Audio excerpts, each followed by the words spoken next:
अस्सलाम वालेकुम फ्रेंड्स, मैं हूं दाऊद और आप लोग देख रहे हैं cricket lover Ali show. Ali आज के शो में हमारे साथ मौजूद नहीं रहेंगे, लेकिन आज की जो टॉप 5 सब खबरों का सेगमेंट था वो लेकर आपकी खिदमत में मैं हाजिर हूं। सबसे पहले जल्दी से ओवरव्यू कर लेते हैं। सबसे पहले जो खबर निकल कर आ रही है वो एमसीसी के हवाले से निकल कर आ रही है कि पाकिस्तान कल का सेकंड ओडीआई मैच हारने के बावजूद भी जीत गया है। बिल्कुल किस तरीके से जीत गया और दिल भी जीत लिए साथ फखर जमान ने। तो किसी तरीके से जो एमसीसी ने ट्वीट किया और उन्होंने प्रेस रिलीज जारी किया वो कुछ और ही चीज बताती है, उसके बारे में कुछ बात करेंगे। इसके बाद साउथ अफ्रीकन क्रिकेटर्स के उनके कप्तान समेत लेम एक्सक्यूजेस आ रहे हैं, क्विंटन डिकॉक को डिफेंड करने के लिए आ गए हैं, लेकिन कैसे वो झूठे बहाने करके डिफेंड कर रहे हैं, कुछ उसके बारे में बात करेंगे। इसके बाद बात करेंगे फखर जमान ने किस तरीके से रिकॉर्ड्स पे रिकॉर्ड्स तोड़ दिए हैं, ना सिर्फ पाकिस्तान में, कल इंडिया में भी ट्रेंड कर रहे थे, ट्विटर पे ट्रेंड कर रहे थे, काफी सोशल मीडिया में फखर जमान की बातें हो रही थी और कितने बड़े बड़े मजीद रिकॉर्ड्स उनके बताएंगे जो उन्होंने तोड़ डाले हैं, क्योंकि उनकी जो रिकॉर्ड्स की लिस्ट है वो ढेर मारी लिस्ट है, वो बता बता के हम थक जाएंगे लेकिन रिकॉर्ड्स खत्म नहीं होंगे, तो कुछ उसके बारे में भी बात करेंगे। इसके बाद खबर आ रही है साउथ अफ्रीका के खिलाड़ी जो हैं वो सेकंड ओडीआई खेलने के बाद जो है वो रवाना हो गए हैं, कुछ उसके बारे में बात करेंगे, कौन कौन से खिलाड़ी जो है वो रवाना हो गए और तीसरा मैच नहीं खेल सकेंगे।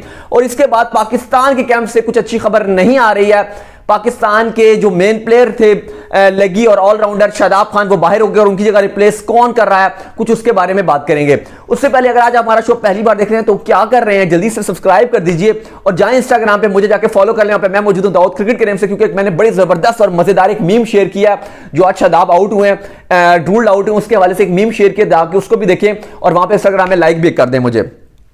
चलें सबसे पहले बात करते हैं कि कल मैच में वन मैन आर्मी फखर जमान का शो दिखाई दिया। बाकी तो पूरे हमारे 10 के 10 खिलाड़ी जो हैं वो बुरी तरीके से नाकामी का मुंह देखना पड़ा, लेकिन फखर जमान ने बताया कि भाई मैं पाकिस्तान नेवी में हूं तो मैं हार नहीं मानूंगा, और वो एंड तक लेके गए और 193 रन बनाने के बाद उन्होंने क्या क्या रिकॉर्ड नहीं तोड़े वो भी बात करेंगे। लेकिन उसके बाद एक नई बहस छिड़ गई कि क्या वो जो रन आउट था डिकॉक का, जो उन्होंने फखर जमान को मिस गाइड किया, फील्ड ऑब्स्ट्रैक्ट किया, तो ये एक रूल के मुताबिक ये नॉट आउट बनता है और उस पर 5 पेनल्टी भी रन मिलते हैं। सबसे पहले तो बात करते हैं कि जिस तरीके से बाबूमा आ गए, तबरेज शमसी निकल कर आ गए और वो डिफेंड करने आ गए, जी उसने कुछ गलत नहीं किया, उसने कुछ गलत नहीं किया, ये गेम का टैक्टिक्स था। बाबूमा ने जो किया वो तो मैं आपको पढ़ के भी बता देता हूं। बाबूमा कहते हैं I don't think Quinton de Kock broke the rules in any kind of way. वो कहते हैं it was a clever piece of cricket. उनका मानना है कि ये चीटिंग किया उन्होंने, ये क्लेवर उन्होंने एक काम किया। देखें इस तरह तो कोई भी आप चीटिंग कर लो तो वो फिर क्लेवर ही होता है ना, क्योंकि आपने एक्स्ट्रा एडवांटेज लेना चाह रहे हो अगर। फिर वो कहते हैं कि maybe some people might criticize it for not being in the spirit of the game but it was an important wicket. देखिए वो कह रहे हैं कि बेशक कुछ लोग कहेंगे कि ये सही स्पोर्ट्समैन स्पिरिट का मुजाहरा नहीं था, लेकिन ये इंपॉर्टेंट विकेट थी तो ये करना पड़ा। तो बात तो सीधी सी है कि रूल ब्रोक कर दिया है, क्योंकि हम कल भी बता चुके हैं कि जो आईसीसी का रूल है 45.1 जो है ये रूल 41.5.1 जो रूल आईसीसी का, वो ये साफ साफ बताता है कि अगर आप कोई भी फील्डिंग के टाइम कोई भी अगर ऐसी हरकत करते हैं तो वो आप खिलाफवर्जी करते हैं।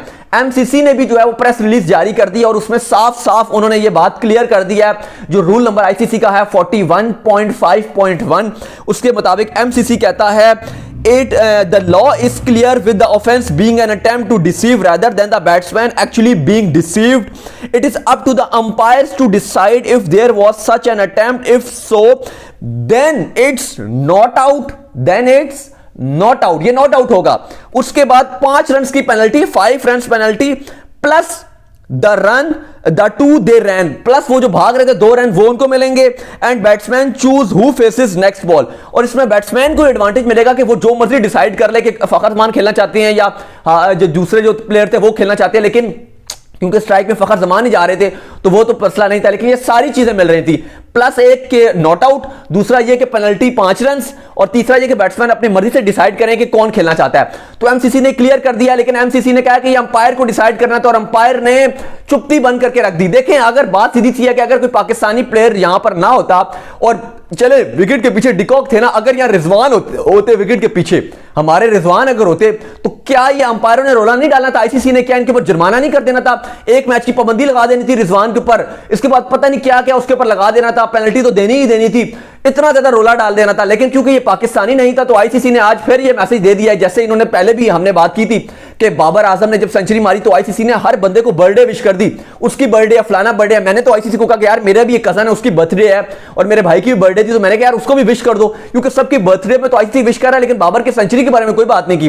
लेकिन कल चले होश आ गया आईसीसी को, कल जो फखर इनिंग खेली है 193 की, उसमें आईसीसी ने बड़ा उसको प्रेस किया, लेकिन गुस्सा इस बात पर है कि आईसीसी ने एक्शन नहीं लिया क्विंटन डी कॉक के अगेंस्ट। इवन ये इंडिया के सोशल मीडिया में, इंडिया के जो न्यूज चैनल्स हैं वहां पर ये बात चल रही थी, मैंने खुद देखा है, ये ऐसी बात नहीं है, मैं आपको कहेंगे तो मैं सेंड भी कर दूंगा, इंस्टाग्राम में है वहां पे आपको सेंड भी कर दूंगा, वहां पर वीडियोस चल रही हैं जो मेरे पास भी आई हैं। इंडियन न्यूज में ये बात चल रही है कि क्विंटन डी कॉक ने जो हरकत किया ये खूब कंट्रोवर्शियल, रनआउट में बहुत ज्यादा बातें हो रही हैं कि क्या उसने गलत किया, क्या सही किया। तो बिल्कुल ये बात तो क्लियर कर दी और एमसीसी ने भी क्लियर कर दिया कि भाई ये रूल के खिलाफ था और ये अंपायर को कहना चाहिए था कि ये ऐसा हो गया और अंपायर को जो है पेनल्टी देनी चाहिए थी और नॉट आउट करार देना था। लेकिन जाहिर है जब पाकिस्तान टीम के खिलाफ रूल ब्रोक होते हैं तो अंपायर ने जो पी कर जो है वो आंखें उनकी बंद होती हैं। लेकिन जब पाकिस्तानी कोई हल्का सा भी अंपायर, अगर पाकिस्तानी हल्का सा भी कोई प्लेयर अगर रूल ब्रेक कर दे तो एकदम बहु बहु करते हुए ये आ जाते हैं। बहरहाल फिलहाल आगे बढ़ते हैं बगैर टाइम जाए की, और यही कह सकते हैं कि बस ठीक है, फखर जमान ने चाहे उनके 200 नहीं हुए, लेकिन हमारे लिए वाकई बहुत बड़ा फखर जमान की जो इनिंग है और जिस तरीके से उन्होंने पाकिस्तान के न सिर्फ दिल जीते हैं बल्कि पूरी क्रिकेट फर्टिनिटी में इनकी बात हो रही थी। जिस प्लेयर को आप उठा के देखें, बड़े बड़े प्लेयर्स ने ट्वीट किया है और इसके अलावा क्विंटन डी कॉक को भी काफी फॉरनर प्लेयर्स ने जो है वो क्रिटिसाइज भी किया है। शोएब अख्तर भी निकल कर आए हैं, एलन विल्किंस भी निकल कर आए हैं, सब लोग बात कर रहे हैं कि ये रूल के खिलाफ बात हुई है। चलिए इसके बाद जो खबर आ रही है सेकंड नंबर पे, वो खबर आ रही है शादाब के हवाले से। शादाब के हवाले से कोई अच्छी खबर नहीं आ रही। शादाब को कल उनके जो टो पे जो है वो बॉल लग गया था बैटिंग करते हुए, जिसके बाद से वो उनको इंजरी हो गई थी और अब उनकी इंजरी ज्यादा सीवियर हो गई है, जिसकी वजह से वो 1 महीने के लिए टीम से बाहर हो गए और इसका साफ मतलब है कि वो दौरे साउथ अफ्रीका और जो जिम्बाब्वे है दोनों से बाहर हो जाएंगे। साउथ अफ्रीका में वो खेल रहे थे ये भी, और जिम्बाब्वे जो जाना है उसमें भी अब शादाब अवेलेबल नहीं होंगे।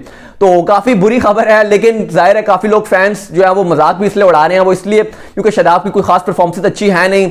विद द बॉल वो बिल्कुल परफॉर्मेंस नहीं दिखा रहे। जाहिर है ऑलराउंडर इस टाइम बने हुए हैं, विद द बैट भी करके दिखानी चाहिए, लेकिन विद द बैट तो चले वो थोड़ा बहुत कर ही रहे हैं, लेकिन विद द बॉल जिनसे पाकिस्तान को सख्त जरूरत है उनकी, वो तो उसमें कुछ भी नहीं कर रहे। बैट भी खैर क्या कर रहे हैं, लेकिन शादाब को जल्दी फॉर्म में आना है। आगे वर्ल्ड T20 अगर पाकिस्तान को कुछ अच्छा करना है तो शादाब हमारे लिए एक इंपॉर्टेंट पार्ट है, तो हमारी यही दुआ है कि जल्दी रिकवर कर जाए।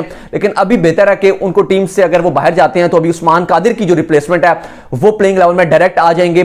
फिलहाल टीम मैनेजमेंट की यही इत्तलात है कि शादाब की गैर मौजूदगी में उस्मान कादिर प्लेइंग 11 का हिस्सा होंगे। आगे आने वाले शो में पाकिस्तान की जो third ODI and final ODI में जो प्लेइंग 11 उसके बारे में भी तस्करा करेंगे, क्योंकि एक तो अब चेंजेस ऑब्वियसली हो गई है जिसमें उस्मान कादिर आ जाएंगे। बाकी जो 2 तब्दीलियां या कितनी तब्दीलियां हो रही हैं, 1 या 2, उसके बारे में नेक्स्ट शो में बात करेंगे। चलिए इसके बाद जो नेक्स्ट खबर आ रही है वो खबर आ रही है साउथ अफ्रीका के खिलाड़ियों के हवाले से। साउथ अफ्रीका के खिलाड़ियों को पहले उनके बोर्ड ने कह दिया था कि आप दूसरे ओडीआई के बाद अगर टीम को छोड़ के जाना चाहें तो आप बिल्कुल जा सकते हैं, और आज तमाम ही खिलाड़ी रवाना हो गए हैं। चाहे अगर आप बात करें नोकिया की बात करें, रबाडा की बात करें, डिकॉक की बात करें, डेविड मिलर की बात करें, तमाम ही जो है वो मुंबई के लिए रवाना हो गए हैं। आज ट्वीट भी सब खिलाड़ियों ने कर दिया था, अपने इंस्टाग्राम पे पोस्ट भी डाली थी। डेविड मिलर आए थे और उन्होंने कहा कि प्रोटीज ने अप्रैल का स्टार्ट बहुत ही शानदार आगाज किया है जीत के साथ, और मैं आईपीएल में अपनी राजस्थान टीम को ज्वाइन कर लूंगा। इसी तरीके से डिकॉक और रबाडा ने भी अपने अपनी जो है वो बेस्ट विशेस लिखी हैं। चलें इसके बाद जो नेक्स्ट खबर निकल कर आ रही है वो अब बात कर लेते हैं कुछ फखर जमान के हवाले से। फखर जमान ने कल जिस तरीके से 1 मैन आर्मी वाली लोन इनिंग खेली है, बम्बूजल करके रख दिया साउथ अफ्रीका को, और इसके साथ ही उन्होंने रिकॉर्ड्स के पहाड़ खड़े कर दिए हैं। सबसे पहले तो फखर जमान को मुबारक हो, क्योंकि फखर जमान ने सेकंड बैटिंग करते हुए, सेकंड बारी करते हुए सबसे ज्यादा इंडिविजुअल रन स्कोर बना लिया है, 193 रन। ये हाईएस्ट इंडिविजुअल स्कोर है किसी भी प्लेयर का, सेकंड नहीं बल्कि पहले बैटिंग सेकंड बैटिंग करते हुए, क्योंकि सेकंड बैटिंग करते हुए यानी कि चेस में जब प्रेशर होता है तो इतना रन किसी भी प्लेयर ने नहीं बनाया। सबसे ज्यादा रन 193 फखर जमान ने बना के रिकॉर्ड बना दिया और अपना हिस्ट्री बुक में अपना नाम लिखवा दिया। नंबर 2 पे 185 बांग्लादेश के अगेंस्ट बनाया था शिन वॉटसन ने, सेकंड बैटिंग करते हुए बांग्लादेश के अगेंस्ट। इसके बाद एमएस धोनी ने 183 रन बनाया था श्रीलंका के अगेंस्ट, यह भी बड़ा हिस्टोरिक मैच था। और विराट कोहली ने एशिया कप में 183 रन बनाया था पाकिस्तान के अगेंस्ट। तो ये रिकॉर्ड्स थे, और लेकिन सबसे ज्यादा जो है 193 ये सेकंड बैटिंग टाइम किसी ने नहीं बनाया। फर्स्ट बैटिंग करते हुए बनाया है मार्टिन गुप्टिल ने भी बनाया है, क्रिस गेल ने भी बनाया है, सचिन तेंदुलकर ने भी बनाया है, एमएस धोनी ने भी, वो एमएस धोनी कह रहा हूं, रोहित शर्मा ने भी बनाया, काफी बार बनाया है। लेकिन अगर बात की जाए तो सेकंड बैटिंग करते हुए 193 किसी ने नहीं बनाया, हाईएस्ट जो था वो 185 शेन वॉटसन का ही था, तो वो रिकॉर्ड तोड़ दिया। इसके बाद जो सेकंड रिकॉर्ड बनता है, अगर साउथ अफ्रीका की सरजमीन पे भी हाईएस्ट रन्स किसी भी प्लेयर का, चाहे पहली बैटिंग हो चाहे दूसरी बैटिंग हो, इन साउथ अफ्रीका सबसे हाईएस्ट रन्स 193 रन्स फखर जमान ने बनाकर एक और रिकॉर्ड बना दिया। साउथ अफ्रीका की सरजमीन में इतना रन्स कभी भी किसी इंडिविजुअल प्लेयर ने नहीं बनाया। इससे पहले अगर आप देख लें, दूसरे नंबर पे डेविड वार्नर ने बनाया हुआ है 173 रन्स 136 बॉलों पे। इसके बाद रिकी पॉन्टिंग ने बनाया है 164 रन्स, वो हिस्टोरिक मैच में वॉन्डर्स में ही बनाया था, शानदार उन्होंने इनिंग खेली थी, वो जो 2006 का साउथ अफ्रीका का हाईएस्ट चेज रहा था उसमें 164 बनाया था पॉन्टिंग ने। और विराट कोहली ने 160 रन बनाया था 159 गेंदों पर साउथ अफ्रीका की सरजमीन में। मजे की बात यह है कि तमाम ही जितने मैचेस रन्स बने हैं साउथ अफ्रीका की सरजमीन पे हाईएस्ट, ये तमाम ही स्कोर जिसने ज्यादा रन्स बनाया उसकी टीम हारी है। मास्टर भाई विराट कोहली ने जो 160 बनाया था, सिर्फ उनकी टीम जो है वो जीत गई थी। इन्होंने केप टाउन में 2019 में बनाया, 2018 में इन्होंने केप टाउन में बनाया था। खाली ये उस टाइम ये इंडिया की टीम जीत गई थी, बाकी जिसने भी हाईएस्ट रन्स बनाया उसकी टीम ये हारी है यहां पर। चले इसके बाद अगर आप देख लें तो फखर जमान ने एक और रिकॉर्ड बना दिया है कि फखर जमान ने अभी तक इंटरनेशनल क्रिकेट में 5 सेंचुरीज बनाई हैं। और मजे की बात यह है कि वो 5 की 5 सेंचुरीज जो हैं वो एशिया से बाहर बनाई हैं। बिल्कुल, फखर जमान ने 5 सेंचुरीज पांचों की पांचों एशिया से बाहर बनाई हैं। पहली उन्होंने साउथ सेंचुरी जो है अगर आप देखेंगे तो भारत के अगेंस्ट बनाई थी, चैंपियंस ट्रॉफी में इन इंग्लैंड बनाई थी, 114 रन की इनिंग खेली थी। दूसरी उन्होंने जिम्बाब्वे के अगेंस्ट 117 रन बनाया था 2018 में। उसके बाद फिर उन्होंने तीसरी जो डबल सेंचुरी बना दी थी, यानी कि वो सेंचुरी ही हो गई थी, वो 210 उन्होंने बनाया था अगेंस्ट जिम्बाब्वे 2018 में। और उसके बाद उन्होंने 138 रन की इनिंग खेली थी, ठीक वर्ल्ड कप से पहले इंग्लैंड में खेली थी, 2019 में उन्होंने मारी थी। और उसके बाद साउथ अफ्रीका के अगेंस्ट उन्होंने कल जो इनिंग खेली है 193 रन की इनिंग शानदार खेली है, वो भी एक उनकी क्लासिक जो है वो नॉक थी। इसके बाद अगर आप देखेंगे तो फखर जमान जो है वो किसी भी इनिंग में सबसे ज्यादा छक्के मारने वाले दूसरे पाकिस्तानी प्लेयर बन गए हैं।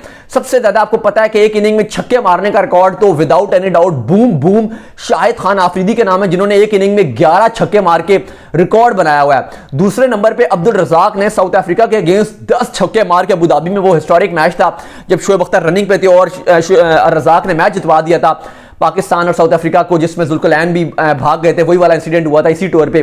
तो उसमें अब्दुल रजाक ने 10 छक्के मारे थे और कल फखर जमान ने भी 10 छक्के मार के जो है वो रिकॉर्ड तोड़ दिया है। इसके बाद अगर आप बात करेंगे तो फखर जमान ने काफी सारे रिकॉर्ड तोड़े हुए हैं, लेकिन अगर आप देखेंगे मोस्ट 18 इनिंग्स में अपनी किसी भी बैट्समैन ने इंटरनेशनल क्रिकेट में 18 इनिंग्स में सबसे ज्यादा जिसने रन्स बनाया है तो उसमें फखर जमान का नंबर सरफहरिस्त है। फखर ने अपनी पहली 18 इनिंग्स में 1065 रन बनाया था। दूसरे नंबर पे इमामुल हक ने 910 रन बनाया था, हल्का फुल्का टक इमामुल हक उन्होंने जो है वो 910 रन बनाया था। और तीसरे नंबर पे वंडर डूसन ने 890 रन बनाया है। चौथे नंबर पे बाबर आजम ने 18 इनिंग्स में सबसे हाईएस्ट रन बनाया था 886। और पांचवें पे विवन रिचर्ड ने 883 रन बनाए थे। तो ये भी एक बड़े एजाज की बात है। इसके बाद अगर आप आगे जाएंगे तो सबसे ज्यादा पाकिस्तानी बैट्समैन जिसने 2000 रन फास्टेस्ट मुकम्मल किए हो तो सबसे पहले तो जहीर अब्बास और बाबर आजम ने 45 इनिंग्स में जो मुकम्मल किए थे। और उसके बाद जो थर्ड में नंबर पे आते हैं आप, उन्होंने दोनों ने 45 किया था। आप बेशक सेकंड में भी रख सकते हो, सेकंड या थर्ड की आप बात कर लो तो उसमें फखर जमान ने 49 मैचेस में 2000 रन मुकम्मल किए हैं और 9वें ओवरऑल 2000 रन बनाने वाले ओवरऑल इंटरनेशनल क्रिकेट में 9वें प्लेयर बने हैं। इमामुल हक के पास अपॉर्चुनिटी है कि कल वाले मैच में जो परसों जो मैच खेला जाएगा थर्ड ओडीआई, उसमें अगर वो 90 रन की इनिंग खेल जाती है, 91 रन की इनिंग, तो वो 2000 रन बनाने वाले फास्टेस्ट इंटरनेशनल प्लेयर बन सकते हैं। ये उनके पास गोल्डन अपॉर्चुनिटी है। लेकिन फखर जमान ने रिकॉर्ड्स पे रिकॉर्ड्स तोड़ दिए और भी काफी लंबी चौड़ी लिस्ट है। आगे आने वाले मजीद शोज में फखर जमान के रिकॉर्ड्स पे तबसरा करेंगे। आई होप कि आज का शो आपको हमारा पसंद आया होगा। सब्सक्राइब लाजमी कर दीजिए। कोई सवाल हो तो इंस्टाग्राम पे मुझे लाजमी भेजिए, मैं मौजूद हूं वहां पे दाऊद क्रिकेट के नेम से। मैं ले लेता हूं आपसे इजाजत। नेक्स्ट शो में अली इंशाल्लाह हमारे साथ मौजूद होंगे। सो टिल देन अल्लाह हाफिज, बाय बाय, ख्याल रखिएगा अपना।